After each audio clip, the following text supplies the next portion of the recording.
Dragon Audit is a game I found while searching through the Great Deals section of the Nintendo eShop late at night. It had my curiosity, but then it had my attention. And I thought it'd be funny to review this game, and lo and behold, here we are. I pre-ordered the deluxe edition of this game, and I'm being honest here, I don't think I've been that excited for a game to release since Ultimate came out in 2018. I literally lost sleep the night before the game launched because I was so excited to play it. I woke up nuts quaking because I knew I'd be able to audit some dragons early at roughly 10 p.m. Pacific time that night. But 10 p.m. came, and all I got was a case of blue balls because the game didn't go live until 2 p.m. the following day. But when I finally got home that next day, I didn't play it. But when I booted up the game the next day, I did not close the game until the deed was done. I even got most of my live reactions recorded for the sake of this video. But enough talk, have at you! This is Dragon Audit by Archive Entertainment. I am going to split this video into 3 sections: story, gameplay, and criticisms. Dragon Audit is a game where you audit a dragon. It is the first Strand-type game, or as it calls itself, a walking simulator adventure game with a cute, heartfelt story and light puzzle solving. The game isn't very long, but it does make up for that with a decent story and some funny dialogue. The game follows George, an exiled battle accountant from the walled-off city of Squelch. What is a battle accountant, you ask? Well, from my understanding, a battle accountant is an accountant that carries a buster sword and drives a tank. The game also follows a second protagonist, being the titular dragon Aira. Aira is the traditional dragon that guards the princess locked away in a tower, but she dreams of being something else. The first time we see Aira, she's trying on the princess's crown, and then she's immediately called an ugly bitch by the Princess Metra. Then Aira gets her shit together and proudly exclaims that today she's done being the monster, and she's gonna catch herself a knight. George wakes up late for work and tries to haul ass out of the house, but oh no, there's a fucking tank in the way! So George constructs a pipe bomb and sends that bitch flying. After he gets to work, his boss calls him into his office. And his boss tasks him with leaving Squelch, storming the dragon's castle, saving the princess, and most importantly, claiming the unpaid taxes from the dragon's hoard. From here, you can actually end the game early and just play Dragon Pinball instead. That isn't a joke. You can literally just say no and play pinball instead, which I did laugh at. But if you say yes, you get to continue the game, and your boss tells you that he left your tank right outside your house, which we just launched onto a building. So we go to a nearby crane, and after we get it down, we can be on our way to audit the dragon. George gets there, confronts Aira, and exclaims, "I'm here to audit you, dragon," which Aira hears as, "I'm here to, date you, dragon." Then George audits her, hilarity ensues, Aira makes a million crass jokes that blow off my pants in a sexual way, and they fall in love, the end.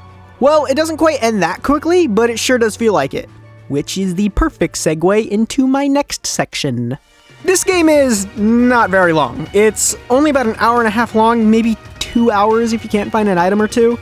Across those 2 hours, you will collect items, combine items, learn more about the 2 main characters, and do light puzzle solving across 2 decently sized areas. It's not a lot of content, but it's still a fun time. The light puzzle solving is mostly just a series of fetch quests. You go from point A to point B to get an item that you need to progress, rinse, and repeat. And plus, you can beat the game in under 30 minutes if you know where everything is and master through all the dialogue. The game controls fine. It's not the best movement, but it's passable. I don't know what you really expected from a game like this. The only thing that really truly bothers me is the camera auto-adjusting to whatever the direction the player is facing, and I think there's an option to turn that off in the settings. Gameplay isn't really the sole focus of this game, but it could have used a bit more work. More on that later. In terms of glitches, I haven't encountered any major glitches at all. The only glitches I've encountered are small glitches like the other character clipping into the wall or sliding around in the last dialogue box and stuff like that. It's nothing big. And I really can't put this off any further. I specifically saved it for last in this section. The graphics. You've probably already noticed it by now, but the graphics aren't that great. The graphics were honestly what made me want to play this game. I don't mean to sound rude, but honestly the game's graphics look too bad to ignore. This literally looks like Roblox. And I've been playing this game for so long now I've gotten completely used to the graphics. There was actually an earlier concept for the game that would have been a 3D RPG with 2D sprites, kinda like Octopath Traveler, except way earlier. If this idea would have come to fruition, the graphics wouldn't be that much of an eyesore. Even after saying all that though, I still do appreciate the 3D graphics, as the 2 main characters are very expressive and are decently well animated. Any debt dumping to be aware of? Ew, no.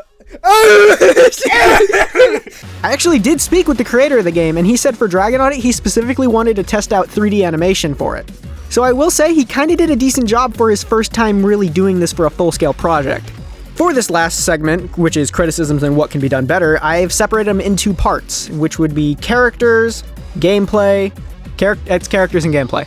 Every character besides George and Aira feel empty. Most characters only have 1 or 2 lines of dialogue and then become useless, and most of them don't even matter at all once you leave Squelch, which makes the world feel really empty.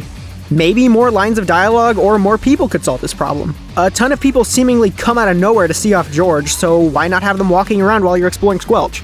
The most interesting character in the game is without a doubt Aira. She is really the only character with depth. She's silly and enthusiastic, but also has a lot of emotional baggage, and we learn a lot more about her struggles as we adventure through the castle with her. The only real problem with that is that it's kind of night and day with her sometimes. Like, there's a part in the game where she starts talking about her childhood and why she feels lonely, and then immediately after that she's back to her silly, enthusiastic self. George, on the other hand, is a really bland protagonist. He also has some emotional baggage, but not to the extent of Aira. He doesn't really seem very remorseful for the actions that got him kicked out of the guild, and more resentful of the fact that he was kicked out of his guild. I understand that he's supposed to be the brave knight, but he definitely could have used some more tender moments during the game to flesh out his character. They also fall in love way too quickly. I do get why though. The game is decently short and it has to rush its story in order for it to work properly. Without going into too much detail about the ending, I think that the adventure section at the end should have been playable and it would have helped develop their relationship more naturally. Basically what I'm saying is let me drive the tank. The gameplay really starts to drag on, see what I did there, once you reach the Paternoster side quest. It feels like padding to keep an already short game from feeling even shorter. I understand that there was a small budget for this game, but maybe more gameplay mechanics could have kept it fresh and interesting. Like maybe instead of playing a cutscene of Aira lighting the forge, let the player breathe fire onto it. That mechanic could even been reused to knock out the princess after Aira eats the exotic gift meat. Or maybe there's an item that's too high up for George to reach, so Aira flies up a bit to get it down for him. To balance that, make it so she can't fly very high as to not break the game. Make it like a quirk of hers that she can't fly very well as she hasn't done it in a while or something, I don't know. Also, the characters don't listen to Megadeth, so that's a big thumbs down for Megadeth Fan 19. And those are my thoughts on Dragon Audit.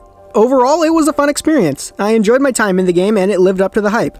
The jokes are decently funny and the game knows how to keep your attention. Due to its decently short nature, it fits very well on the Nintendo Switch. If any of this intrigued you at all and you have like $10 to spare, I'd recommend you pick up the game on whatever your preferred platform is. Unless you own an Xbox. Also, this isn't an ad. Now, if you'll excuse me, I have some Dragon Babes to audit. This is Megadeth Fan 19 and Megadeth Fan 20 signing out. Doo-doo-doo-doo! One more thing. Aira's half dragon, and her mother's a full dragon. That means her dad's a human, and that he fucked a dragon. That's super fucking raw.